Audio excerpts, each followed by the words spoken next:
En estos momentos ya terminó una guerra que le costó al Perú 70.000 muertos, más o menos.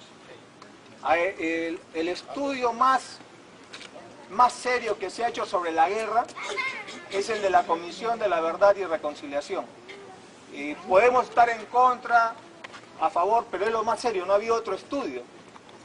Y en ese estudio se señala que de los 70.000 muertos, 38.000 más o menos le corresponden a Sendero Luminoso, unos 2.000 al MRTA y hay como 28.000 que le corresponden a las fuerzas del orden. La diferencia son los comités de autodefensa y lo que queda no se sabe a quién le pertenece, pero están muertos. Terminó la guerra y los responsables políticos de los que perdieron, porque perdió Sendero y perdió el MRTA, están presos. A Abimael Guzmán, que es el líder de Sendero Luminoso, está preso, no porque haya disparado, sino porque él dirigió una guerra. Abimael Guzmán jamás disparó, que yo sepa no ha disparado, ¿no? Pero en el lado del Estado peruano, los responsables políticos de la guerra están libres. Los presidentes que eran en ese momento jefes supremos de la Fuerza Armada, ninguno de ellos está preso por eso.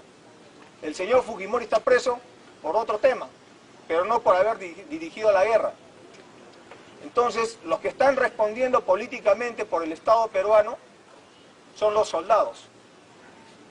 Por ejemplo, en el tema de Cayara, que es un tema en el cual hubo una violación flagrante de derechos humanos en una población peruana, el único responsable ahí es un sargento. Pero no están los jefes políticos militares, porque había jefes políticos militares en esa época, que eran los que daban las disposiciones. No está el jefe supremo de la Fuerza Armada. Entonces, en ese sentido, creo que el Estado es hipócrita al no reconocer su responsabilidad política en una guerra que ya terminó. Sendero Luminoso no es una amenaza al Estado de Derecho. El MRTA tampoco es una amenaza al Estado de Derecho. No sé si con eso le contesto su pregunta. Estamos devagando, señor. Ya una pregunta. Queremos saber qué va a hacer usted cuando entre a la presidencia sobre ese aspecto, sobre el guerrillero o terrorista. En lo que hay que hacer simplemente es que haya la verdad, porque sin la verdad no va a haber reconciliación. Y creo que para que haya la verdad todavía nos falta conocer todo lo que pasó en la guerra. Y los que tengan que ir presos tendrán que ir presos, y los que cumplan su periodo de cárcel tendrán que salir libres también. Es decir, no quiero ensañamientos, lo que quiero es una reconciliación entre los peruanos, pero si quieren que yo catalogue si es insurgente, terrorista, yo no voy a entrar a eso. Lo que yo creo es que Sendero y el MRTA eran partidos políticos que terminaron en la lucha armada, y después de la lucha armada se concentraron fundamentalmente a actos terroristas. Eso es lo que yo he visto. Yo he estado como soldado en las 3 zonas de emergencia, yo he peleado.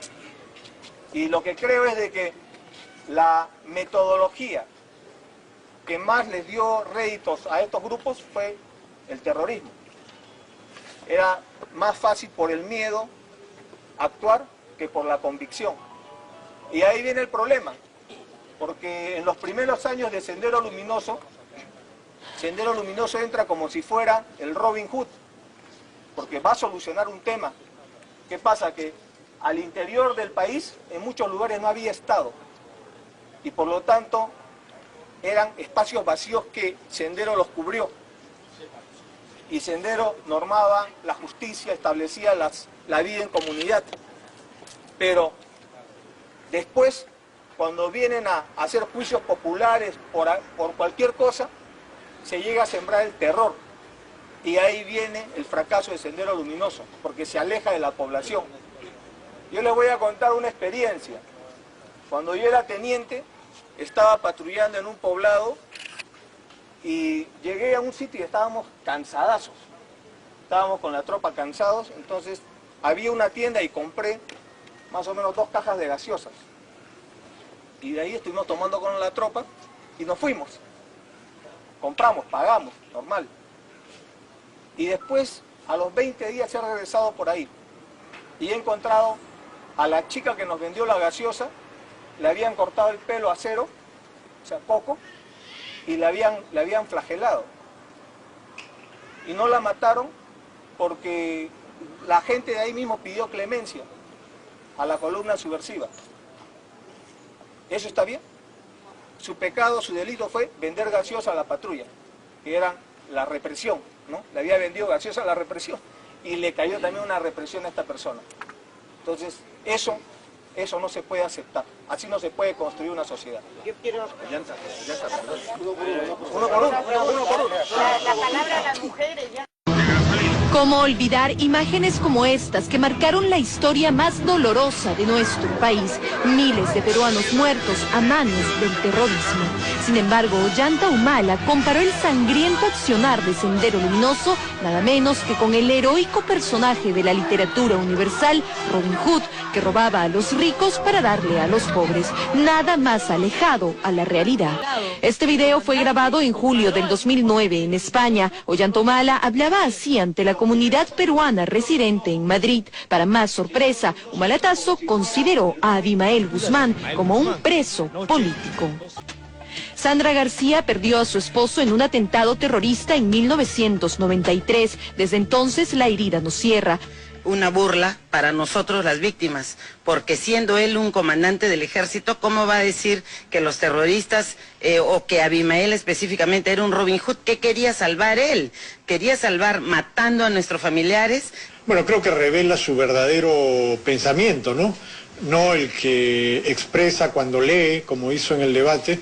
Creo que es, por supuesto, completamente equivocado comparar a Sendero Luminoso con Robin Hood, es darle imagen de una suerte de bandido bueno, cosa que jamás fue Sendero Luminoso ni al principio, siempre fue un movimiento muy sanguinario. Quienes vivieron en carne propia la crueldad e insanía del terrorismo exigen que el candidato presidencial se retracte. Le solicitamos porque, en parte, ¿no?, en representación de todos los discapacitados y de los miembros de la Fuerza Armada que hemos combatido la subversión, el señor debe rectificarse públicamente a ese comentario que le hizo, ¿no? A ver, vamos a volverle a preguntar, ¿no le parece que comparar, por ejemplo, a Sendero con Robin Hood es algo descabellado? A Sendero hay que compararlo con los nazis, con los genocidas de las guerras de los Balcanes, con otro tipo de criminales, señor Humala. ¿Cuándo Sendero normó la justicia, organizó la vida en comunidad? Todo lo contrario. Aquellos que no pensaban como su líder fueron, ¿qué? Ajusticiados. Ellos llamaban ajusticiamiento popular y los mataban. Y eran en las comunidades que vivieron absolutamente aterrorizadas. Probablemente hubo muchos excesos también de los militares. Algunos están presos y probablemente otros no. Pero todos los terroristas hacían eso, generaban el terror. Así que le pedimos, señor Humala, que deje de enviar cartas intimidatorias al canal. Pueden entenderse pues como una amenaza a las libertades. Aquí no se manipula nada. Se edita como se edita cualquier información. Y esto de mandar cartas al directorio de Frecuencia Latina, que Frecuencia Latina sabe perfectamente lo que es de sufrir en carne propia atrocidades del terrorismo senderista, que lo saben bien todos quienes están en esta casa de hace muchísimo tiempo, y las amenazas de gobiernos autoritarios también. Felizmente aquí existe libertad de prensa, que la ejercemos de manera independiente, por supuesto también responsable.